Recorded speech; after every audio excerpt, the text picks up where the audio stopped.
our beloved Prophet Muhammad ibn Abdullah sallallahu alayhi wasallam. Anas reports that when he entered Medina, every single thing in Medina illuminated. And then when he died, everything in it became dull, dark. And as soon as they finished burying him, as Anas mentions, their hearts began to grieve due to love for the Prophet sallallahu alaihi wasallam. For indeed those who lived with him loved him dearly, to the extent that they would not care if their necks were cut off, as long as not one thorn pricked Muhammad sallallahu alaihi wasallam. We ask the Almighty Lord that He unites us with the prophets, the saints, the righteous and the truthful on the day of resurrection. Tonight, inshaAllah ta'ala, I was approached by some brothers reminding us that we were on a certain strategy last year, which is 4 weeks on, which is lessons, and 1 week open forum, which is the 5th week. Every 5th week is an open forum. And I said, please can you once again? I said, not a problem, inshaAllah ta'ala. However, as I was in the bookstore, I was flipping through some books, and my eyes caught this book, which is only a small little summarized book, which consists of approximately 10 pages. 10 pages, however, there are golden rules, issues regarding the intermingling between the two sexes. And seeing that our previous lessons related to this topic, which is the devilish arrows of Satan and how to destroy it, we will inshaAllah ta'ala like to mention the issues that the scholars have mentioned and explain very briefly each issue regarding the prohibition of mingling between two sexes, what is allowed or what is not allowed.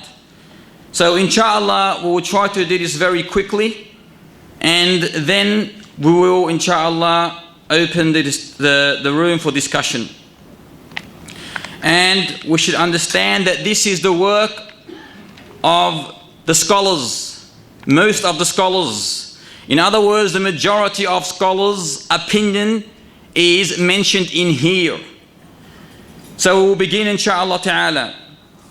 As the author mentions, it should be borne in mind that the following forms of ikhtilat, which is mingling, mixing males and females, the following forms of ikhtilat are forbidden, not disliked, listen carefully, are forbidden. Let us see number one. Number one is women mingling with their paternal male cousins, or women mingling with their maternal male cousins. In other words, both types are haram. You are not allowed to mingle with your cousins. Oh lady, dear beloved sister, dear beloved brother, it falls on you as well. You are not allowed to mingle, to mix with your male relatives, nor are you allowed to mix with your female relatives without any exemption. Meaning, if you go to a gathering, you don't say, they're my cousins, it is all right. I can sit, talk, laugh, joke and play with them. You are not allowed to do this. You are not allowed to do this. And Islamic sitting, segregation is that the males sit separately and the females sit separately. They do not mix together, one big bunch collectively, as though they're all maharim on each other. Any person that is not your mahram, keep far away. Keep far away. Even though he's your cousin, even though she's your cousin, because you are allowed to marry this person.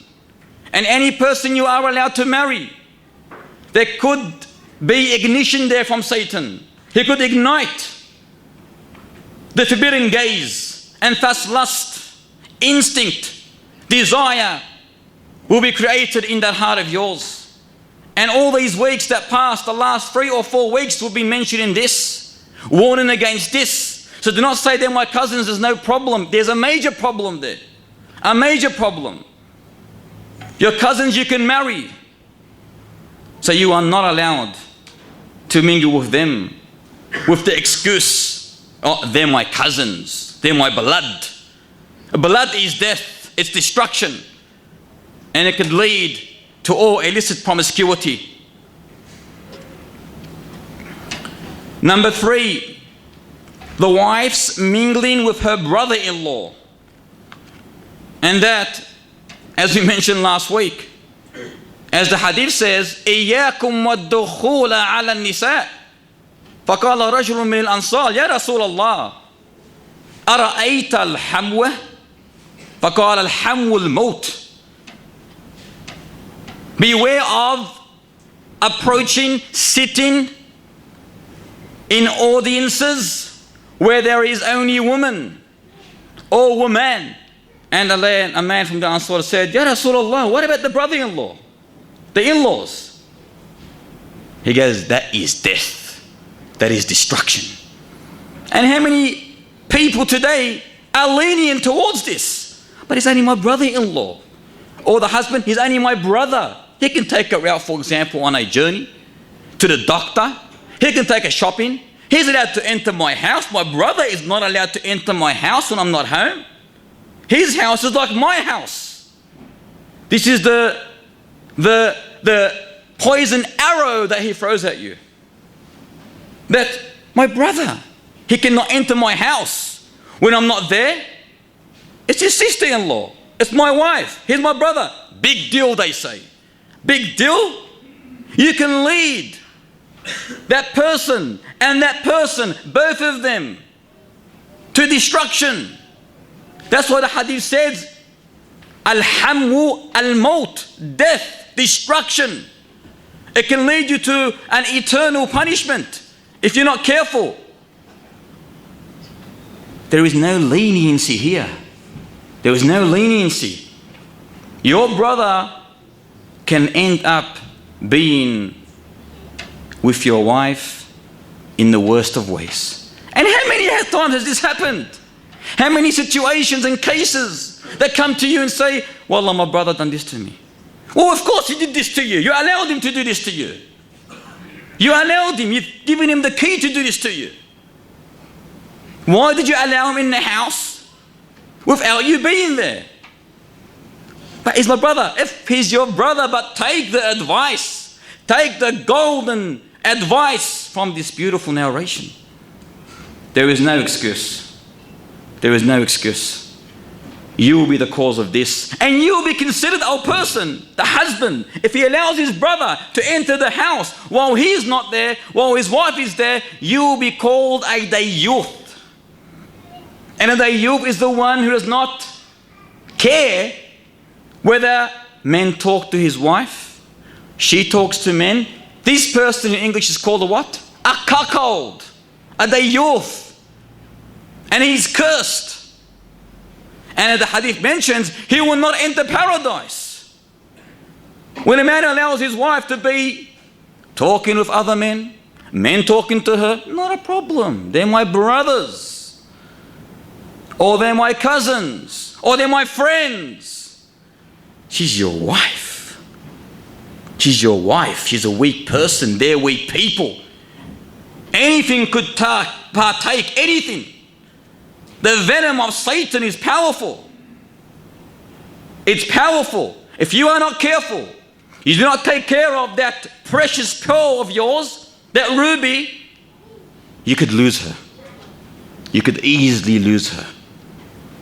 Because the poison arrows of Satan are very, very sharp. Are very sharp. Number 4. The wife's sisters mingling with her husband. And this is another case that we see in our society. Amongst us Muslims I'm talking about, not the kuffar. The kuffar are kuffar. Who cares what they do? They do the most evil, filthy things. But they're not accounted for because they're not Muslims. We don't look at them, we look at ourselves. How many sisters of the wife talk to the husband? To him, it's his sister-in-law. Oh, it's only my sister-in-law. I can chat, I can play with her. There's a game that's called Bull Rush. I don't know if you've heard it. It was in my days, in my olden days. And Bull Rush is a game that we used to play where you can fight and wrestle with the person, and whoever puts the other down first, he has to race to the end of the line, and come back to the place when you've put the person down. Now this is played, I actually witnessed this being played by sisters and brothers on one occasion when I approached them. Now the sisters here were the sister of the wife. She was playing with her brother-in-law. And I said, what are you doing? To the brother who was playing with the sister-in-law. She's only my sister-in-law, it's not a problem. She's only 16, 17 years old. 16, 17 years old? That is the worst of ages. He goes, but khair inshallah. What khair inshallah? Of course it's khair. But what you are doing is not khair. And he tried to justify his actions and this and that and whatever. This is destruction. This is evil. This is un-Islamic. It's not allowed in Islam. Because she's your sister-in-law does not permit you to go and play with her, touch her, go out with her, take her to the shops or to the doctor. Oh, she's my sister-in-law. She is not allowed for you in any way to be alone with you, to talk only when you have to talk to her. Even to talk to her, you have to have a reason to talk to her. This is the misconception that we have allowed it to be without understanding or rectifying this problem. It's only my sister-in-law. I don't want to know more than that. I don't want to know it's haram. It is haram. It is haram. I know it's haram. Keep away from this. You have no reason to talk to her, don't talk to her. You have no reason to see her, don't see her. That's the way it is. This is Islam. You want to be Muslims? Be Muslims. You don't like this talk? Allah subhanahu wa ta'ala sees what we are saying tonight, and tonight you are judged. So you came, walillahil hamd, this is being passed on to you. You are accounted for it because now you are not ignorant no more. You are no longer ignorant. فَنَسْأَلُ الْعَافِيَةَ. May Allah help us all. Number 5. You know, I can see some brothers about to stand up and go. They don't want to continue the whole session. Is there anything more beautiful than light, the light of Islam? Number 5. The mingling of a woman's brother with the sisters of his foster sister. And this is the one that many people have not understood because they don't understand the situation of fosterhood. Foster relations is of 2 types. Understand this very carefully. You got one type, which is the parents have a daughter, have 5 daughters. You're born, you're male, you're born, a male was born. The mother of these 5 daughters suckles, allows him to suckle her, breastfeed in other words, from her. How many times? 5 times. 5 separate different times.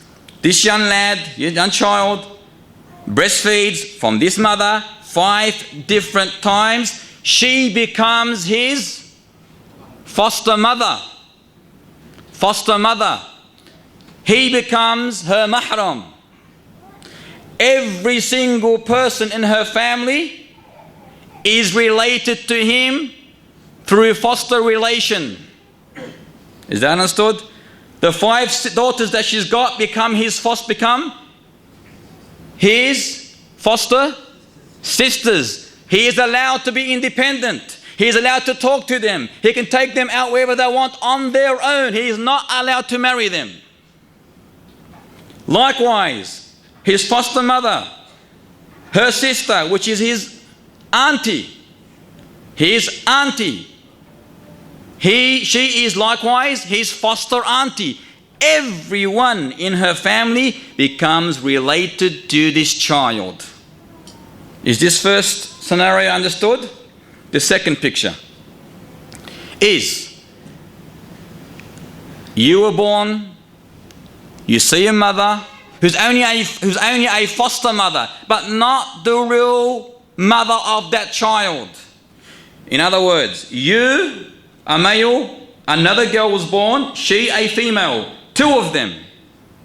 At the same time, suckle from that lady. It's not their real mother. It's not their real mother. She's only a foster mother.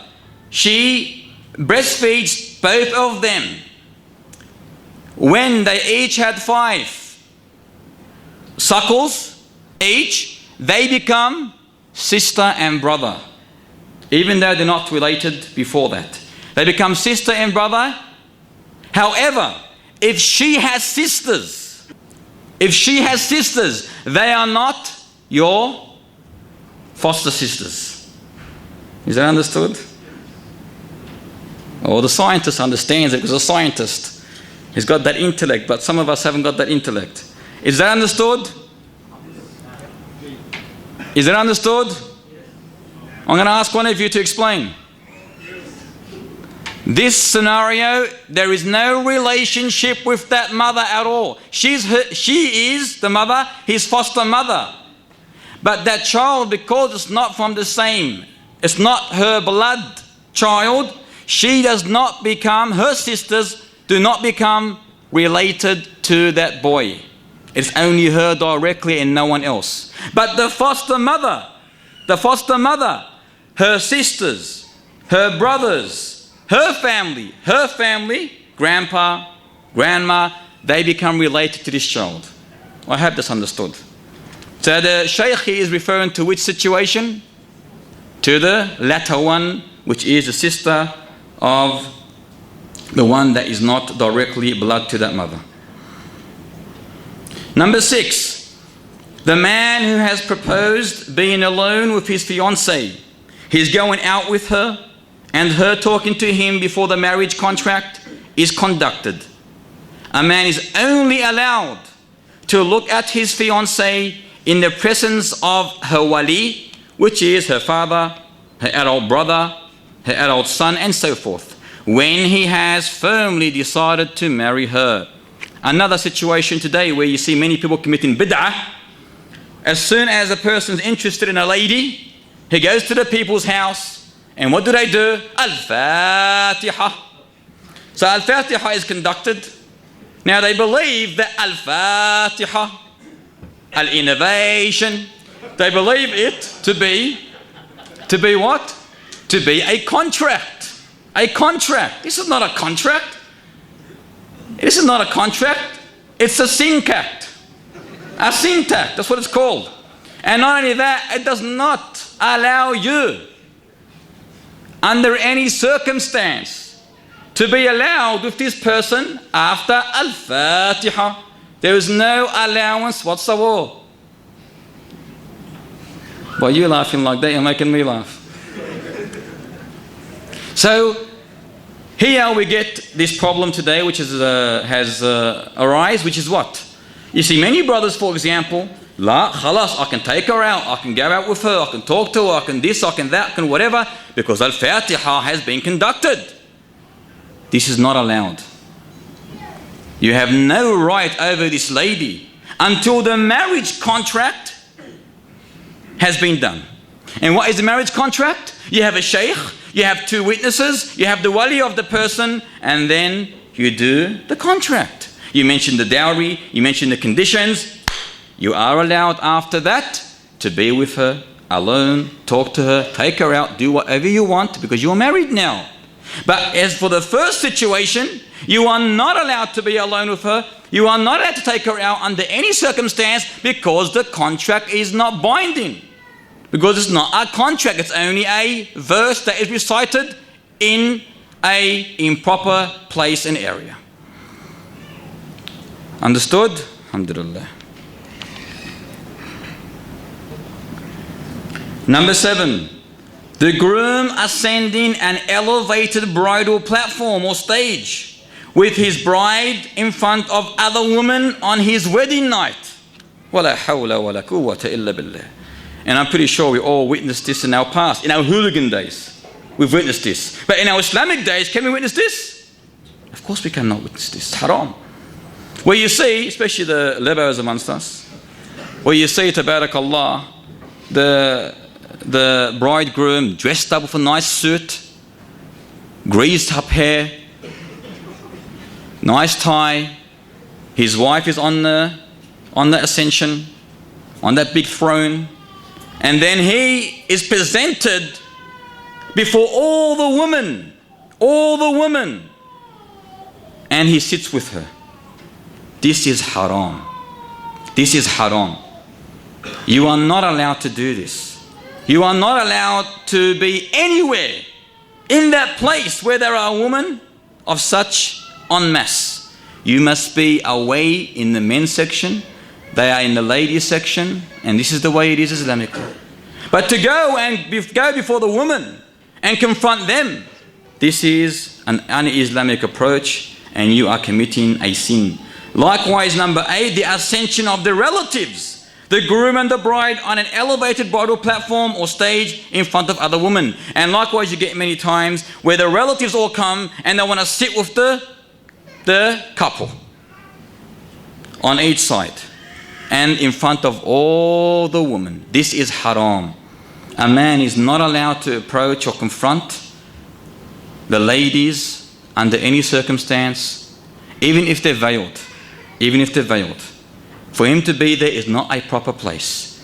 This is a woman's section. What are you doing there? You want to be a woman? You can go there. But you are not a woman, so keep out of there. It's out of bounds for you. It's haram.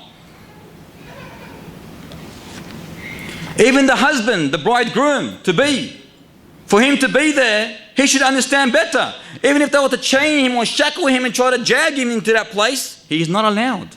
Say, A'udhu billah, taqullah azza wa jal. Fear Allah. Fear Allah. Keep in the boundaries of Allah Ta'ala and keep far away from this. This is the one who fears Allah Ta'ala. Not, wallah, it's only the night, it's alright, khair, mashiyah. There's no mashiyah here. You get many people, for example, when there's music, or, he's a fearful person, he's a pious person, but he says, the mother-in-law, the father-in-law, they want this, it's only the night, inshallah, it's all going to be over. What's going to be over? Haram? It's all going to be over?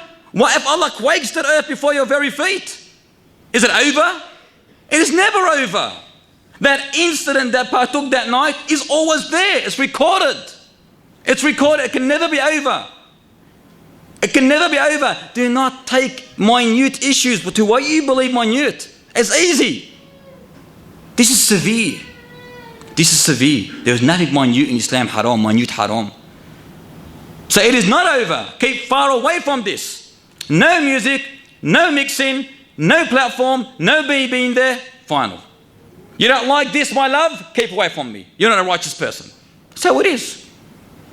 You don't agree with this, the Islamic law, the Islamic tenets? Keep away from me. I don't want you. من أول الطريق أفضل من آخر الطريق, they say. The start is better than last. And then when you have kids, you have this, you have that, and then, Allahumma musta'an.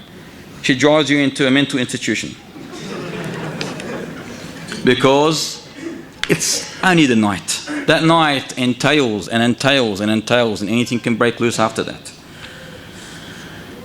Likewise, the bride herself, if it's the man who's like that, if he's a cuckold, and he wants to allow his wife to do or expose herself in front of men or have music, she is not allowed as well.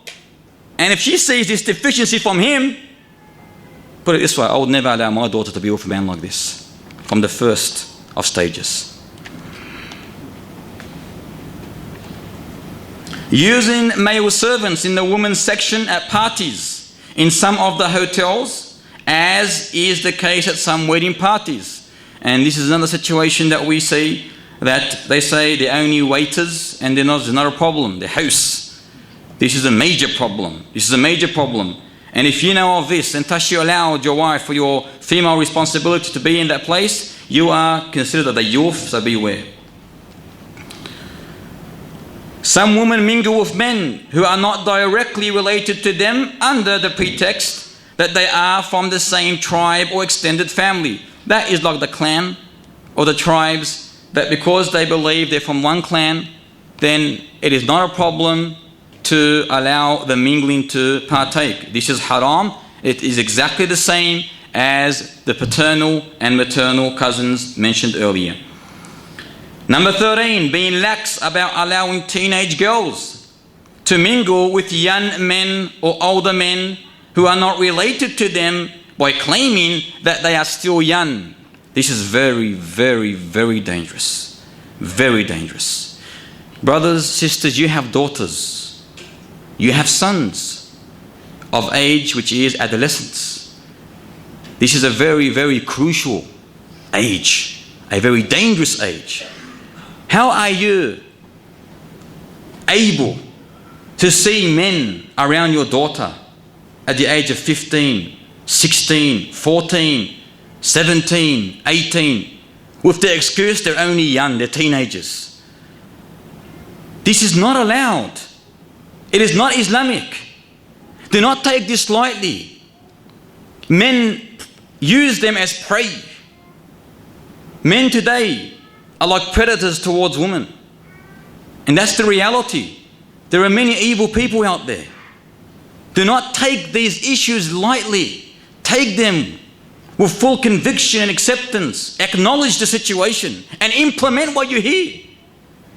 For when you know this and you do otherwise, you are judged for it. You know, how can we allow our 16-year-old or 15-year-old daughter who's just a flower that has not opened up to be with men, to be with young men, older men? Is this logic? It is dangerous. Very, very dangerous. When Asma bint Abi Bakr radiallahu ta'ala anhuma, when she entered in Muhammad's room, he saw her with clothes that were transparent. You can see through.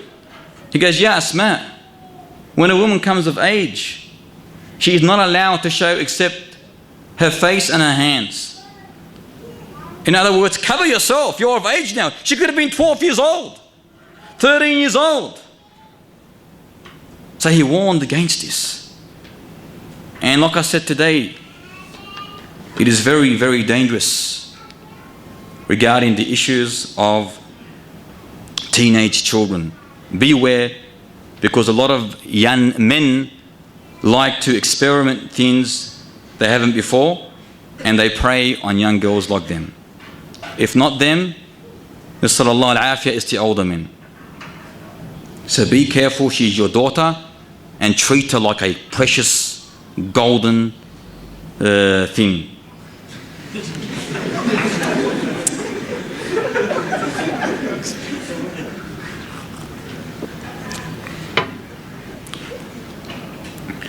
The taxi driver or chauffeur being alone with a woman in the car. This is not allowed. Oh, taxi drivers, you are allowed to taxi drive. But when are you allowed to taxi drive? When you are doing it in an Islamic way. You must understand the etiquettes of taxi driving. And it is very basic and simple, that you do not do haram.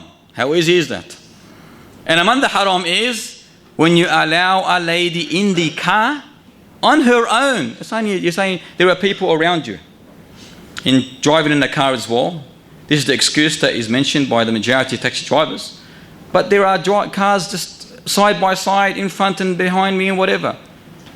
You're independent here. You're alone with her in the car. You're underneath the same ceiling. It's enclosed. It's closed. You're captivated. You're seduced. It's like a claustrophobic room. Nothing but your breath and her breath. Your eyes and her eyes. Except one other eye, which is Satan. 3 eyes now. Not 2, 3 eyes. إِلَّا كَانَ ثَالِثَهُمَا الشَّيْطَانِ. Except that the third of them is the devil. Now when you're with this person, oh, where do you work? How you going? Are you sick of your salary? Where can I drop you off? And you enjoying that place you're going to? And then the talk begins. And then we mentioned the beautiful hadith of last week, which is the devout worshipper. Slowly, slowly the arrows became sharper and sharper and sharper until when? That arrow became too sharp and thus destruction befell. And this can happen right here. At the end of the day, you are not allowed as a taxi driver to be alone with a woman in the car. You are not allowed. There is no excuse. You are not allowed to take a man, if you're a taxi driver, to somewhere that is unlawful for him to go, even though he's a kafir. You are not allowed to take him to a place like King's Cross, or to a pub, or to a club, or to a disco, or to any devilish place. This is not allowed as a taxi driver. So in reality, can you taxi drive? It's very restricted, very restricted. At the end of the day, man taraka lillahi shay'an awadahu khayran min dhalik. He who leaves something for Allah, Allah will exchange that which he left for something better. Put the trust in Allah Ta'ala, and Allah indeed will give you that which is better. 15. Women who go to Hajj and travel without a mahram, husband or mature male relative.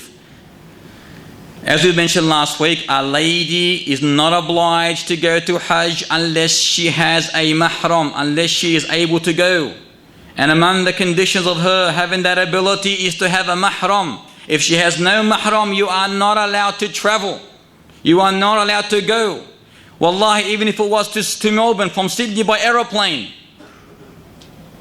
to go to Melbourne, 1 hour flight, she is not allowed to go on her own. She is not allowed to go. Anything that is considered travel, a lady is not allowed to go unless she has a mahram. So going to Hajj on her own is forbidden. Even though she's got 1 billion pious ladies and 1 billion men who are righteous, if none of these men are her mahram, she is not allowed to go. Finalization. That is the Islamic law, and that is what we worship. Number 16, mingling between the male and female students in the classes, in the universities and schools. Nasallallahu alafiyah. He mentioned this one, but it's a very dangerous one, is it not? Is it not a dangerous one? La hawla wa la quwwata illa billah. Astaghfirullah al-azim. This is a matter where every single one of us have taken lightly. Have taken too lightly. You want to educate your wives in a devilish way, and you leave the Islamic way. But. This is the excuse. It's always but, I need her to be a doctor, a teacher, a bis, a bat, a shaitana. Because that's all she is. That's all she is. No matter how pious she is, she goes to university, and you, oh man, allow her, you are a cuckold. That's all you are. There is no other word for her. For you, and there is no other word for her, for disobeying Allah Ta'ala. Think about it. Think about it. Be logic, be rational, have common sense, think about the situation. A lady is sitting here. She's your sister, she's your mother, she's your daughter, she's your granddaughter, she's your niece, she's your wife. And then next to her, whether in front, behind, there is a man, is a man with an earring. Whatever he is, I don't know if he's a man, he's got an earring on. And he speaks like a man. Can you allow your sister or your wife or any other female responsibility to be in that class? Can you really think about it? You're a Muslim man. You care about your female responsibility. You care about her. Wallahi, if you allow her to go there, you don't care about her. You're a liar. An L-I-A-R, a liar. Nothing else. And beyond that, you are a cuckold as well. Because if you allow your female responsibility to enter a room where there are men in that room who she can see and they can see her, and there's a man teaching her even worse, who is likewise with tight jeans, 501 denim jacket, earrings coming out of his head, and then he's teaching your wife? He is teaching your wife? Person like him? You're saying you want her to be taught by a person like him? Now come on. What have you reached? What have you reached? There's a group out there called the Female Liberators. And they are the Muslim sisters we're talking about. It just has come up now. It's an innovated sect in Islam. A new sect. This is genuine. And this sect follow one idiot, without mentioning his name, who he himself allows them to have beach or swimming parties at his house. In by bathing suits, costumes. And they're destroying our sisters in Islam, these sisters. They're learning from this evil source, and these sisters are becoming modernized to what they believe is Islam, liberation. It's allowed. We are allowed to learn. We are allowed to go out. We are allowed to be free. We don't have to listen to our husbands. We can be whatever towards our fathers and our brothers. And they are full. These sisters are taking over the universities today. Allah, there are many, many cases that have come to us recently about these people who are twisting the truth, distorting the facts of Islam in the sisters' minds. Says, brothers, think about it. Just the fact that your sister goes, or your mother goes, or your wife, allowing her to mix with men, is it right? Where in Islam is this? Just give me one narration, one, that allows one. When Aisha would walk to the masjid, she would cover herself from the man, cover her face, fearing that a man might look at her. When Fatima was asked by her husband Ali, what is a righteous way for a lady? He asked her, what is a righteous way for a lady? How can a lady be pious? She responded to him that she does not look at men, nor do they look at her. Now when you're in that classroom, what is happening there? What is happening there? Brothers, sisters, think about it. Think about it. Many sisters, wallahi, have become un-Islamic and have apostated because of this issue. Many. So look, there's no real need for us to go any further in the topic. It's understandable. It's understandable. It is not allowed. It is not allowed. And this is not my saying, it's a saying of the scholars. Scholars did not differ about a woman going to university where there's mixing of men. They allowed her to go where there is a university who is only for ladies. This is not a problem. Even there, they make conditions for that person as well, regarding the universities she's going to and so forth. But they did not differ about a Muslim lady going to a university in the West where there are men there, or in wherever in Islamic lands where there are men as well. They differed about the man going to university. The man, not the lady. They differed if a man's allowed to go to university. A man, not the lady. So the man likewise, do not take this lightly. It's not only the sisters, it's you yourself as well. Yourself. Don't think you're safe from the situation. Just as the ladies are not allowed, scholars have differed regarding you. You're a Muslim as well. You've got conditions and rights against you.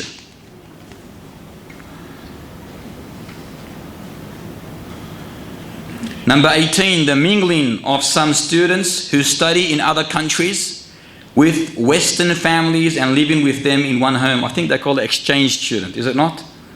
or there's another thing that's called the pen pals, foreign exchange, and that is un-Islamic, where they allow students to go overseas, or from there they come to here, and thus they enter a family for a month or two, or for as long as it takes for them to finish the course, and they live with them as though it is their family. This is haram. Or the pen pals, likewise, it's not acceptable. Pen pals are when you start, it's the pen where you start writing letters to a person overseas, or she writes or he writes to you. This is not allowed in Islam. This is a kufr way, not an Islamic way.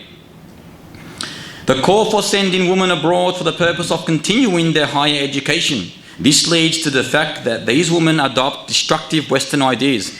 Is another evil practice that we see. When she finishes from the minor devil, she goes to a major devil. And they're all devilish. But it's like she's advanced into another devil now. And when our devils are of different sort of levels. So from one devil to a larger devil. Number 21. Mingling of male and female students at the higher levels of education with the claim that this is necessary for specialized studies. Haram. 22. These are all haram here. It's not like it's allowed. It's getting us the prohibited ways. 22. Male instructors being alone with female students in working on university theses with the claim that this is necessary for supervision in conducting research and preparing the thesis. This is haram. Even though he's your professor or he's a PhD person who's doing his thesis, and he has been obligated to take care of you while you are doing your thesis, whether it's the master's or the PhD or any other thesis. You are not allowed to be with this person independently. It is haram, no matter what the reason is. Under any circumstance, you are not allowed to be with this male. The call to attend various lectures, poetry sessions and conferences that are given by women or men, and where men sit side by side with women. This is un-Islamic, as we all know. Ladies are not allowed to sit beside men, and they are not allowed to sit beside the men are not allowed to sit beside the women, and so forth. So this is as well haram, and we see this in the theatres, the lecture theatres, where if it's not mixed, it's side by side. This is not Islamic. This is not Islamic. As the hadith mentions that the distance the lady is, the more Islamic it is. So the ladies in reality in Islam should be behind the men. The further the better. Not close to the men, not side by side the men, but far from the men. And this is the Islamic etiquette for congregating between men and women. This is allowed. You are allowed to have ladies. For example, the ladies in there tonight, if there was an area in the back, they can sit in the back section without any veil. There is no harm if that permitted it in this room. So this is allowed, but you are not allowed to sit close to them, side by side, or so close that they can exchange their vision to each other. There's one sister in university, I was doing a lesson there, and she goes to me, but how are we going to find our boyfriends? I said, A'udhu billahi minash shaitan rajim. This is a sister in university. A university student, in other words. 25, female nurses and female doctors mingling with non-related men, even if those men are also nurses and doctors. Just because you're a doctor or a nurse or a scientist doesn't mean that you are allowed to mingle with the other party. It is not allowed. So there's no excuse here. You've got no excuse. No matter what you are, how you are, what occupation you do, you are not allowed to mingle with the other sex under any circumstance. There is no allowance here. There is no allowance unless that which Islam allowed. The male doctor being alone with the female nurse or female doctor, not allowed. Not allowed. The woman uncovering herself for a male doctor without any need or necessity, or while there is a female doctor available. Many of us go to doctors, physicians. We may need to go to see some kind of treatment for our sickness. However, we do not go to the female doctors if it's a male person unless there is no male doctors. Likewise, your wife or the female does not go where? to a male doctor unless there's a real need for that. And if she goes, she must have a mahram with her. If there's no mahram, she is not allowed to go. So if she goes to a male doctor and there is no female doctors except him to treat her with that disease or sickness, she is allowed to go there. She has to have a what? A mahram with her. And when she goes there, she does not uncover except that which she needs to uncover. For example, when she's in the room with the doctor and her mahram, she doesn't say, okay, hijab's taken off now, he's a doctor. No. It doesn't work like that. She's not allowed to do that. He is allowed and only allowed to see that which he needs to. There was a situation that happened not long ago. An elderly lady, she has niqab on and she had an ear infection.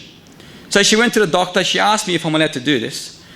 Before she went to the doctor, I said, of course she can go to the doctor if there's no one else but him. And it was a necessity, and there was no female doctors at that time, and she was really in need to go to this person. So she went there, and pious lady, we think of her best. The doctor said, okay, then can you take the hijab off? She goes, no, I won't take the hijab off. I don't have a problem with my face or my head, it's my ear. She unveiled her ear. She goes, here you go. You can see my ear. That's the problem is, and only here. It's okay then. He responded. That's all he needs to see, her ear. So you only limit it to that which is necessity. So she unveiled the ear and he treated her. Take the hijab off and the dress off and this and that off. What for? Anta abi, anta abuya. You're not my father. But ladies, many ladies don't care.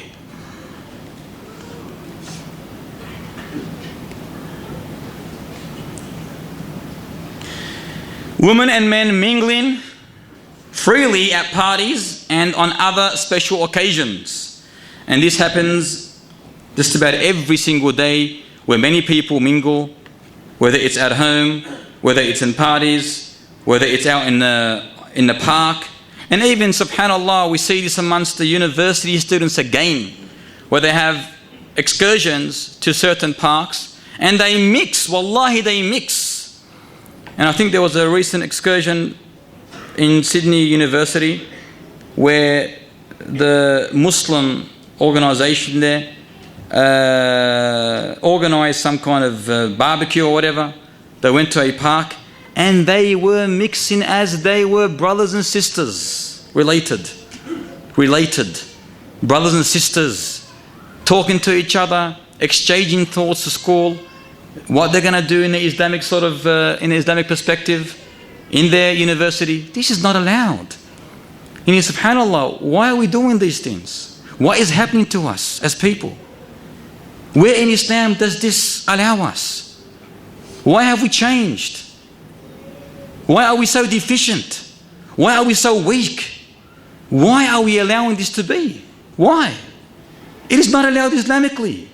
Have we reached that state of weakness? Yes, we have. Yes, we have. Because you go to a person's house and you see them mixing of relatives together, and you'll see what I'm talking about.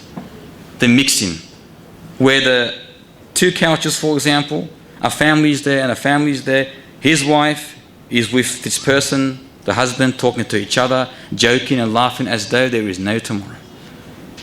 Brothers, sisters, be Muslims. You will be asked about every movement that you make. Every movement.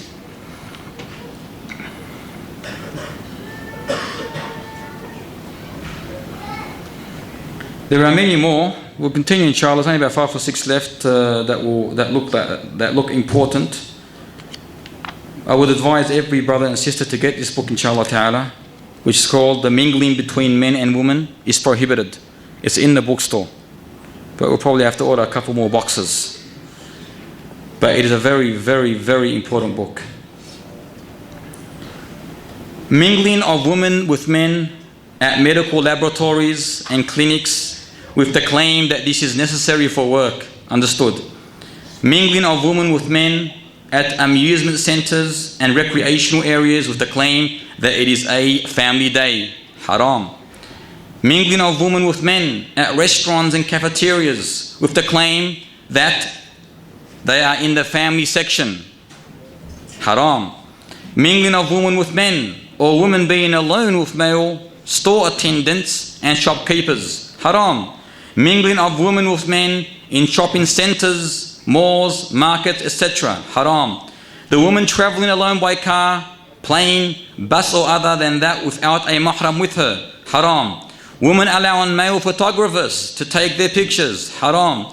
Mingling of women with men on innovated special occasions such as the Prophet's birthday, the night of Isra, and other innovated religious festivities. Haram. As you can see, there are many haram, and this is only basically a minute part of it. At the end of the day, what is allowed, very basically, it is very simple to understand that you are believing male. You are not allowed to allow your wife, your daughter, your sister, your mother to be in the presence of a man only when she needs to, when there's a necessity for it, and that is the only time she is allowed. Is a pizza delivery man allowed to deliver food to a place that he knows is used for haram? Example, a brothel or a club.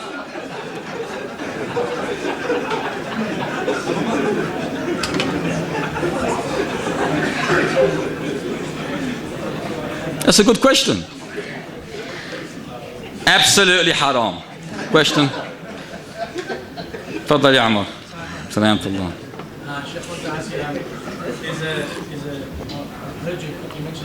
Sorry, Amar. Not only is he not allowed to go to a brothel, sorry, bro, but he's not even allowed to go to a house where he believes, he knows there's only a lady there. So you can't even exchange a pizza on the door between you and a lady when there's no one there at the house but her. This is not allowed as well. So understand the situation very carefully. You are not allowed to be in the presence of any lady on her own, even if it is delivered a pizza, whether it's Domino's you work for, or Pizza Hut, or Pizza Plus in Bankstown, called Pizza Plus, or something like that. It's Halal Pizza Plus, I think it is. Is it Pizza Plus? You haven't been there? Good pizzas.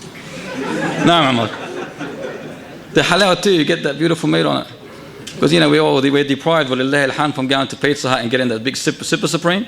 But over there you can order the Super Supreme. No matter what he puts on it, alhamdulillah, it's halal. So is it Pizza Plus? You're from Bankstown? Quite sure, is it? No.